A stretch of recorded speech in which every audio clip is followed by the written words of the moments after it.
Ano, natapos na? Natapos na tong dalawa? Oh, ayos, ayos. Tama. Tapos na sila, ikot na naman yung fuel truck dito. At tayo na naman.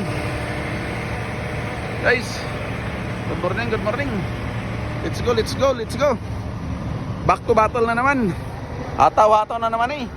Oh, mga salamat sa inyong pagsuporta guys. Thank you. Nantay lang namin yung fuel truck para mag-fuel. Yan na, umikot na. Atras na siya. So ayan no, yung mga pipe na ibaon namin. So yung mga extra machine, packer, water truck. Pero mamaya pa siguro natin magamit yung water truck o bukas. Pag lumakas yung init ngayon. Yan si Haring Araw, natakpan lang ng arm ng bako eh. So ganyan lang guys. Nag-pack up na yung fuel truck. Lalapit na tayo dito. Okay guys, dali na natin yung ating machine doon para mag-fuel. Thank you. Dami salamat. Bye bye.